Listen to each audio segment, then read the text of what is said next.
So let's get away from the slop that is likely to be Saratoga this weekend and talk about the Arlington Million All Stakes Pick 4. And for those of you who remember Arlington Park, this was one of my all time favorite weekends of the year. This was always a great series of stakes races on the turf. Arlington had just a fantastic turf course, and Colonial probably is the best turf course in the States right now. So it's a good place for it to land. It comprises races 8 through 11 at Colonial Downs, and it's on Sunday because they have had some weather and they're going to have some weather, Tropical Storm Betty apparently. So they've had to shuffle the deck of their cards, and so this would normally be on Saturday, but they've moved it to Sunday. And leg one is the eighth race. It's the Van Cleave Stakes. It's ungraded at 150,000, run at 5.5 furlongs on the outer turf for 3-year-olds and up. And this is a full field, and you can see there's quite a few early runners in here, so I think it's likely that we're going to have some pace in this race. Determined Kingdom is a horse for the course. This is one that has won 5 times at Colonial, so obviously it's a track that he likes. Won his last race, the Punchline, for the 3rd consecutive year. Really didn't beat a whole lot, drew away pretty convincingly, and really didn't come back as a very good race speed figure-wise. So he's obviously going to have to step it up pretty big, pretty much back to his normal, which is competitive within this group. Of the speed, he would certainly be the speed of the speed. Whether or not he can sustain it, getting all kinds of pressure up front, would be the issue. If you're looking for a horse that maybe could be and could upset the apple cart, if he can get away and nobody can come get him, then it is possible Determined Kingdom can pull this off. But I think class maybe is up against him a little bit. Most of his efforts, he hasn't had that class level that would be commensurate with some of the others in here, which tells me that the fields he's been facing haven't been the greatest. But he is a horse for the course, and certainly this is a good scenario for him. So while I don't like Determined Kingdom to win this race, I think he's certainly one that can factor, and that's what the asterisk means. He's probably more bet for under, in my opinion. Now, I've got a couple in here with a hash mark next to them, and one of them is Bear River. I don't like him in this race if it stays on the turf, but I have a feeling that they may have entered this horse in here if it moves off the turf, and if so, if for some reason they do take it off the turf, I think Bear River is one that you want to look at as a win candidate for that particular scenario. Otherwise, I wouldn't be using him. Dream Shake is one that is in pretty good form, and he's more of a class fit here for me. He will be sitting just off the leaders. I don't know that he's got enough to win this race. And at 5-1, I don't necessarily like the price in comparison. But being just off the pace tactically, he should be in a pretty good position and maybe can get a jump on some of the later runners. And represents to me kind of a wild card in this race. Maybe one you want to pay attention to. Probably more an underneath type of candidate. But he's interesting in this spot. Now, Extendo is 20-1, and he is a 4-year-old. I liked his Wolf Hill last time. I thought he ran a pretty good race, and I thought he stuck in there. He was certainly no match for the winner there and the more prominent horses, but he is a 4-year-old, and certainly is eligible to run a top effort. And at 20-1, I think he's one that maybe you want to consider. But again, probably more likely for under. But I think he's one that certainly bears consideration, particularly at his price. Mr. Lousy name. I'll say it right off the bat. Sorry, I'm a snob about that. I think he's another one. You see the hashtag there at 20-1. I don't like him in this spot if it stays on the turf. But again, if it moves off, then I think he's one that you have to consider in the mix. But otherwise, I don't think he really stacks up with the better horses in this race. Now, if we look at our late runners, I think this is where the running of the race is going to occur because you've got a significant amount of front runners in this race. Eamon, to me, he has a win over the track, and he's always been a really nice closer. Done most of his good work in Monmouth, but I did like his last race. I thought he closed well. He just wasn't a match for the better horses. Excuse me. But I think his form matches here. And what I like about him more than anything is that he can be a little more forwardly placed. He doesn't have to be all the way at the back. And given that, if he can put together one of his better efforts, that would certainly put him in the mix. And at 15 to 1, I think you're getting a really good price on a horse that I think fits here. So Eamon one to consider for sure. Witty is my choice to win this. And the main reason is I really like his form lately.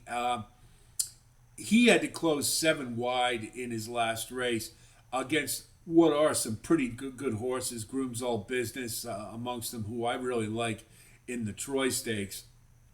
I think this is a little bit of class relief. He did scratch out of the Troy Stakes, and I think that speaks volumes that this is a softer spot for him. And I think his closing kick should be on display given the pace here. And the fact that, again, like Eamon, he can be closer to the pace, maybe in more of a mid-pack type of run. I think that puts him in really good position here, and I like Witty to win this race. Now, Mischief Magic is another one who scratched out of the Troy Stakes to move here, and I think that's a bit of a red flag if you consider Charlie Appleby and William Buick running in an ungraded stakes when they had been slated for a grade 2, and this horse is usually running in graded stakes. I think that's a red flag because it's telling me that they think maybe this horse has some work to do. I did not like him in the Troy Stakes, and the main reason is if you look at his last 3 races, he has been slower and slower out of the gate in each race. Now he still comes with that good kick, but he's leaving himself more and more to do late. And if he has that type of situation here, he may be a cavalry horse, as term I use, for one who's just going to be too little too late. At 5 to 2, I really don't like that price on him here, and I don't think it's a lock by any means that with the class relief that he is your all or nothing type of win candidate. I think they're trying to get him re-engaged, and maybe they're going to try to get him a little closer to the pace this time. And I don't know if that necessarily will lead to him having a solid race. A lot of times when you try to move closers up closer to the pace, it saps that late kick, and they're not as effective. And I have a feeling that's the case with Mischief Magic here. So do you have to use him? Yeah, you do. But I think he's more of an under candidate considering your other 2 late runners who I like more are ones that can be closer to the pace and do their damage from there. So Witty is the pick to win this race, but it should be a pretty good one. And, Determined Kingdom does have the advantage of being to the inside over most of the early speed. And so he may be able to get on. And then the question is, can they run him down? And I think they can. And I like Witty to do so in the Van Cleave. Leg 2 is the 9th race. It's the Secretariat, a grade 2 running a mile on the inner turf for 3-year-olds. And this should be a pretty good race, I think, for sure. You've got some up and comers. You've got some pretty well established turf runners in the 3-year-old division. We take a look at it, and from a race shape, there should be a decent amount of pace, I think, with Bear River and Mattingly. Note that Bear River is cross-entered in the Van Cleave. That, to me, looks like a better spot for him, but we'll see what they decide to do. I don't think he's a factor either way. Given that if he does run in this race, given that sprinter type of speed, I think you maybe are going to get some pretty good pace. And that is significant in this race, and we'll get to why. First World War seems pretty logical. This is a horse who's been very solid on turf. The one thing I'll note, though, is if you go back and take a look at his race run on soft turf or in the Transylvania, which I believe was soft or good. And I'm going to believe, because of all the rain they're expecting to get down at Colonial, that the turf is going to have some cut in it. Whether how much it's going to have remains to be seen, but you have to believe it's going to be at least good. That spells doom for me for First World War. Really, he's been so consistent. You would have to believe that the Transylvania, where he just ran along, he didn't have that usual potent close that he does. I have to believe it has something to do with the cut in the ground. And for that reason, while I think he can certainly be competitive here, the mile is definitely a distance that is his best, I think. And we will note the Transylvania was a mile and a 16th, so maybe the shorter distance moves him up a little bit. But I just got a feeling that this won't be an optimum scenario for him. So while I think he's a horse that's competitive here, I would use him underneath because of the state of the ground. Now, Trickery is one that certainly has burst onto the scene at that big 47-1 win in the American Derby, I believe it was, the American Turf rather. But one thing I noted is when he has cut back to a mile distance, the two times he did run at the distance, the fractions were quicker than they were at his other races, and that's where it seems to sap a little bit of his closing kick, because he does run up near the pace. And again, for that reason, I don't know that necessarily this is the best scenario for him. He's certainly a horse to consider in this race, but I'm looking at him more for underneath, given the fact that at the mile distance, the fractions should be pretty quicker rather. And I think that maybe doesn't set things up as well as they would normally for Trickery. So I'm going to look at him as more of a horse for under. Now, Brilliant Birdie has not run on soft turf yet, so we don't really know. But all indications are this horse is ready to take yet another step forward. He's been improving with every single start. He was awful solid in his last race. Displayed a really nice closing kick, and he just blew that field away. I loved him that day, and I don't think we'll be at a funeral here. I think he's going to take another step forward for Cherie DeVaux. I don't see any reason why he won't. And he should be the favorite in this race, and he is my pick to win it. However, there's a really intriguing prospect in here in Fulmineo. Now, this horse is 2 for 2 at Colonial, and more to the point, he's 2 for 2 on inner turf races. So with those tighter turns, that's not a bother for him, and he's very solid when the ground is soft. He has a very good record there as well. So I think there's a lot of things working in the favor for Fulmineo. Now, he has run races. He's run a better class level race a couple back than Brilliant Birdie has yet. Brilliant Birdie, we're expecting another move forward. I think that won't be a surprise at all. But I think Fulmineo has the right type of scenario for him, particularly since he's the lone closer in this race, and he should be able to work out a trip and swing wide, and then it'll be just a question of if he's good enough. At 10-1, I think he offers some really good value, and Fulmineo, to me, represents, if somebody's going to beat Brilliant Birdie, I think Fulmineo is the horse who can do it.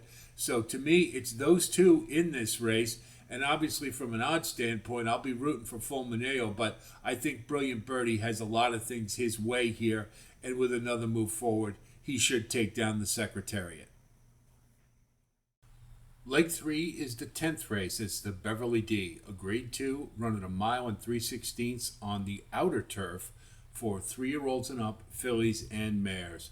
And this is, you got a small field here, but Moira just towers over this field, in my opinion. This horse just was spectacular in her last race off the bench, and I think she's poised to run another monster. And if she does make the trip, that's the question. Because of the weather, maybe she won't make it. If she doesn't make it, it changes the complexion of the race completely. So to me, Moira she's just better than the rest of these horses. And if she does make the trip, it's a single without a doubt. However, in the absence of Moira, now you have to look at Fev Rover pretty seriously, I think, because Fev Rover won this race last year under very similar circumstances. Without Moira, it would be a 5-horse field, and this is a race that Fev Rover can dominate from the front end, and she is very capable of doing so. Now, her last couple of races, she has been running off the pace, and her last effort, I thought, was a pretty solid one, not spectacular, but given the scenario that presents itself without Moira in this race, I think Fev Rover is very capable of taking this group all the way around the track. So without Moira in here, I think Fev Rover would probably be a very solid pick to win. For the others, there would be 2 late runners. Nadette is a horse that the main appeal is that Neil Drysdale trains her. And Neil Drysdale just doesn't send horses anywhere unless there's a very good certainty that they can win. This is a horse who likes soft. Her last race, her first time on soft turf. And that would always be the question, horses leaving the West Coast, if they can handle more cut. And she did very well. So I think there's a very good scenario for Nadette. Obviously, without Moira there, we don't get that 8-1 price, but I think is a very logical alternative to Fev Rover to win this race.